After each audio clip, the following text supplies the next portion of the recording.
কেউ যদি ভাবে বুঝে নেব তাও হবে না। অনুভূতি, অনুভূতির উপরে ভগবত তত্ত্ব দাঁড়িয়ে আছে। তা এই সেই নিতাই গৌর দুই ভাই, এরা এলেন অদ্বৈতাচার্য প্রভুর ডাকে গোলক থেকে ভুলকে এলেন। দাঁড়ে দাঁড়ে ঘুরে ঘুরে নাম দানে প্রেম দানে জগৎ মাতালো জগৎ ভাষা। তখনকার সময়ে এমন একটি মানুষ নাই যে এই দুই ভাইয়ের প্রতি সে রূপে বলুন, গুণে বলুন, মাধুর্যে বলুন আকৃষ্ট হয় নাই, এমন একটি মানুষ নাই, মানে ছিল না। আমরা অনেক সময় জানতে চাই, আচ্ছা এই দুই ভাই রূপগুণ মাধুর্য কেমন? মনে রাখবেন, যারা শাস্ত্র অনেক চর্চা করেছে, অনেক পড়াশোনা করেছে, মানে শাস্ত্রজ্ঞ পণ্ডিত যাদেরকে আখ্যা দেওয়া হয়েছে, তারা এই রূপগুণ মাধুর্যের কথা, ভগবত তত্ত্বের রূপগুণ মাধুর্যের কথা ভীষণভাবে বিশ্লেষণ করতে পারে, এক একটা শ্লোক ধরে ধরে ধরে ধরে ধরে বিশ্লেষণ করতে পারে। কিন্তু আমরা যারা কর্মময় জীবনের মধ্যে আবদ্ধ, আমরা যারা সংসারী মানুষ, খেতে খাওয়া মানুষ, মানে হয়তো শাস্ত্রের ওই অনেক গভীরের অনুভূতির কথা হয়তো ধরবার ক্ষমতা আমার নাই, হতেই পারে। সবার অনুভূতি তো সমান না। আমি বক্তা যদি ভাবি আমার বুকের ভেতরে যে অনুভব, সেই অনুভবটা এই শ্রোতা যারা বসে আছেন তাদের বুকের ভেতরে বসিয়ে দেবো, এটা তো মূর্খামি। আমার অনুভূতি তো কারোর মুখে বসানো যাবে না। প্রত্যেকে তার নিজের অনুভূতির দ্বারা কুটিরে বসে বসে ভগবত সেবা করে, অনুভূতি ছাড়া হবে না। তো সেই নিতাই গৌর দুই ভাই সেই সময় যে এলেন, তখনকার সময় তাদের প্রতি আকৃষ্ট হয় নাই এমন নাই।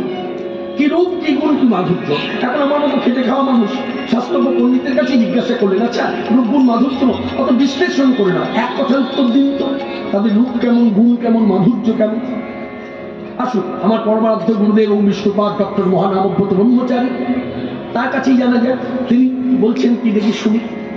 তিনি বলছেন সে মুখে এই দুই ভাই রূপ গুণ মাধুর্য, রূপের কথা যদি বলি, রূপ অনবদ্য, এক কথায় উত্তর দিলেন রূপ অনবদ্য, গুণ অনুপম, মাধুর্য নির্বাচনীয়। এই হলো সেই ঠাকুর, বাঙালিদের কুলের ঠাকুর, বাঙালিদের ঘরের ঠাকুর শুধু নয়, বাঙালিদের কুলের ঠাকুর আমার নিতাই গৌর দুই ভাই। কিন্তু দুর্ভাগ্যের বিষয়, আমরা যারা বাঙালি ভক্ত, আমরা নিতাই গৌরকে রাধাকৃষ্ণ যুগলের পাশে, দুই পাশে দাঁড় পালের মতো দাঁড় করিয়ে রেখেছি। আজকে সবার মধ্যে যখন বলবার অধিকার আমায় দিয়েছেন, আপনারা তো জানেন গত বছর মহামারীর কারণে এই উৎসব বন্ধ ছিল। আবার পুনরায় অশেষ প্রচেষ্টায় যারা যারা উদ্যোক্তা, তারা খুব কষ্ট করে আবার আয়োজন করেছে।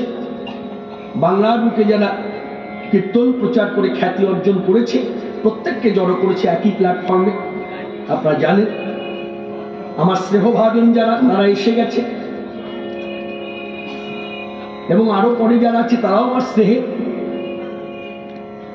আজকে সবার মধ্যে দাঁড়িয়ে আমি বলবো, বক্তা হয়ে অধিকার যখন পেয়েছি, তবে অধিকারের অপব্যবহার করব না, অমর্যাদা করব না, স্থান মাহাত্ম্য। আমার গুরুদেব যাকে আখ্যা দিয়েছে ভক্ত কবি রবীন্দ্রনাথ ঠাকুর, সবাই বলে কবিগুরু, তিনি বলতেন ভক্ত কবি। এবং আমার গুরুদেবের কথা আপনাদের কাছে তুলে ধরি, একবার বলেছিল, আপনাদের স্মরণে আছে কিনা জানি না, একমাত্র পরম বৈষ্ণব, একমাত্র পরম বৈষ্ণব, কোন বৈষ্ণবের কুটিরে গেলে আপনি শুনতে পাবেন একমাত্র এই পরম বৈষ্ণব, যিনি 95 বছর বয়সে নিত্যধামে গমন করেছেন। এখন তার সমাধি আছে, এখন তিনি সূক্ষ্মদেহে আছে। নিত্য বীর্যপ করতেন, আসন পেতে বসে বীর্যপ করতেন, ইষ্ট সাধনা করতেন। যেই সাধনা হয়ে যেত, হয়ে যাবার পরেই ভক্ত কবি রবীন্দ্রনাথ ঠাকুরের 8টি কবিতা নিত্য তিনি পাঠ করতেন, তারপর তিনি জলগ্রহণ করতেন। কিন্তু তার প্রচার নাই। আমি খুব এইভাবে বলতে পারি, বীরভূম জেলার মানুষ কজনা জানেন তার কথা, বর্ধমান জেলার মানুষ তার কথা কজনা জানেন, পুরুলিয়ার মানুষ কজনা জানেন। এই সেই ডক্টর মহানামব্রত ব্রহ্মচারী, 7 বছর বয়সে গৃহত্যাগ, আকুমার ব্রহ্মচারী, নিরহংকার, নিরহংকার, কোন অহংকার ছিল না। একেবারে ত্যাগের মধ্যে দীক্ষিত, তিনি পাড়ি দিয়েছিলেন আমেরিকায়। তারপর যা ঘটনা এখন তো আমার বলার প্রয়োজন নাই, বাইরেটা পেতে হলে আপনারা গুগল সার্চ করুন, নাম দিয়ে সব বেরিয়ে যাবে, কি করেছে না করেছে সব বেরিয়ে যাবে, কতটা শিক্ষাগত যোগ্যতা ছিল সব পাওয়া যাবে। সেই ডক্টর মহাদেবব্রত ব্রহ্মচারী আমার খুব গত জন্মে খুব ভালো কাজ করেছিলাম বলে তার চরণাশ্রিত হতে পেরেছি, আমি তারই হাতের তৈরি। তিনি কৃপা করে আমাকে এই যা বলায় সব তিনি বলেন। তিনি বলছে এই নিতাই গৌর দুই ভাই বাঙালিদের কুলের ঠাকুর, ঘরের ঠাকুর না, কুলের ঠাকুর। কিন্তু দুর্ভাগ্য বাঙালিরা আমরা কি করেছি, আমরা রাধাকৃষ্ণ যুগলকে মধ্যখানে রেখেছি, পাশাপাশি এইরকম গা ঘেঁষে দাঁড়িয়ে আছে রাধা আর কৃষ্ণ এইভাবে। আর নিতাই গৌরকে কি করেছি, দুই পাশে তার পালের মতো দাঁড় করিয়ে রেখেছি। ডক্টর ব্রহ্মচারীজি বলছে না, বিগ্রহ বসানো ভুল, এভাবে বসবে না। রাধা কৃষ্ণ যুগল যেমন একসঙ্গে বসে আছে, নিতাই গৌর পাশাপাশি দুই ভাই একসঙ্গে থাকবে, দাঁড় পালের মতো বসবে কেন? এই নিতাই গৌর দুই ভাই সব পরামর্শ করে যদি বাঙালিদের কুটিরে কুটিরে রাধা কৃষ্ণ যুগল সেবা না দিত, আমরা বাঙালি ভক্তরা পেতাম কি করে? কি করে জানতাম, কি করে পেতাম?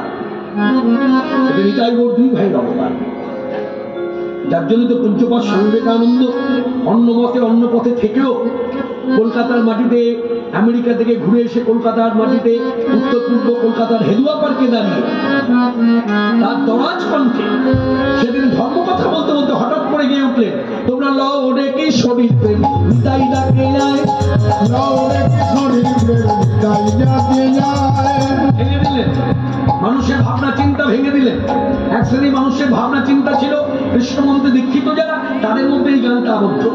কিন্তু এই গানটি যারা অন্য মতে অন্য পথে আছে তারাও যে গায়, পূজ্যপাদ স্বামীজি সেটা দেখিয়ে দিলেন।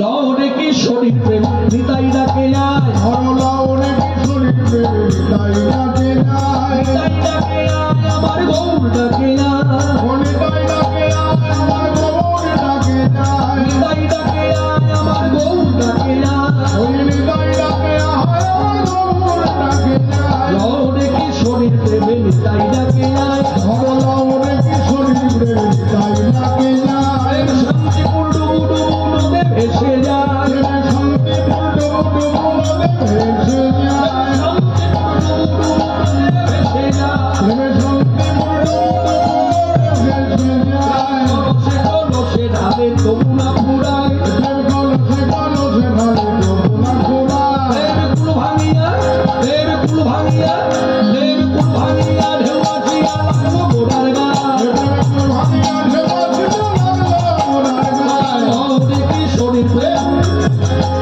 ধরো লও দেখি শরীর প্রেম নিতাই ডাকে যায়, লও দেখি শরীর প্রেম, লও দেখি শরীর প্রেম, লও দেখি শরীর প্রেম নিতাই ডাকে যায় আমার গৌর ডাকে যায়। এই নিতাই গৌর দুই ভাই সাঙ্গ পাঙ্গ নিয়ে দাঁড়ে দাঁড়ে ঘুরে ঘুরে, দাঁড়ে দাঁড়ে ঘুরে ঘুরে, সেদিন কোনো মানুষ কিন্তু তাদের দুয়ারে আসে না, জেলা বীরভূমে তার বাড়ির কাছে এসেছে।